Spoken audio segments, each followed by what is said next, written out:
لہ الحمد. پھر بات آ گئی، میرے رب کے لیے ہی ہے ہر تعریف. ہر تعریف کس کے لیے ہے؟ الحمدللہ. کہیے گا ایک مرتبہ.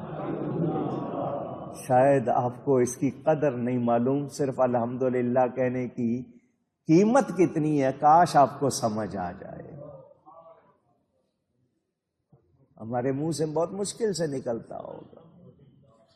ہمیں کیا کہا گیا ہر نماز کے بعد بھی، سوتے وقت بھی؟ تسبیح فاطمہ.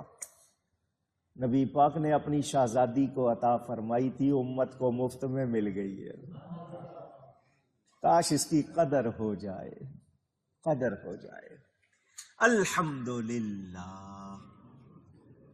تمام تعریف کس کے لیے؟ لہ الحمد. یار بڑے خوبصورت لگ رہے ہو. کہتا تھینک یو، تمہاری آواز بہت اچھی ہے. جی شکریہ. یار تمہارا گھر بہت اچھا ہے. جی شکریہ. یہی عادت ہے نا ہماری، تھینک یو، شکریہ. شکل تم نے بنائی ہے، آواز تم نے بنائی ہے، آنکھیں بڑی پیاری ہیں، تم نے بنائی ہیں. پوچھ رہا ہوں، کہو الحمدللہ. کوئی کہے آپ کی آواز بہت اچھی، کہو جی آپ کا گھر بہت اچھا، کہو. عادت بناؤ، بچوں کو بھی سکھاؤ. ہم جی تھینک یو، ماشاء اللہ بھی نہیں کہتے. ماشاء اللہ جی آپ بہت پیارے ہیں، یہ بھی نہیں کہتے. جی آپ بہت پیارے ہیں، ہم کہتے ہیں تھینک یو. کیا کہنا چاہیے؟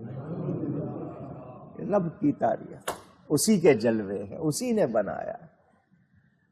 تو کھانا بہت اچھا پک گیا ہے تو کیا کہنا ہے؟ پینا ہے، کھانا ہے، کیا کہنا ہے؟ سفر پورا ہوا ہے تو کیا کہنا ہے؟ کوئی چیز حاصل ہوئی ہے تو عادت بناؤ. لہ الحمد، اسی کے لیے ہے حمد. صحیح تعریف کس کے لیے ہے؟ باقی جھوٹی تعریف ہے، او جی آپ یوں، او جی آپ یہاں، آپ فلاں.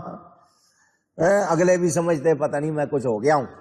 آپ دنیا داروں کی تعریف کرتے ہیں، مال ملے وہ ملتا نہیں ہے. جھوٹی تعریف کا گناہ اپنے ذمے.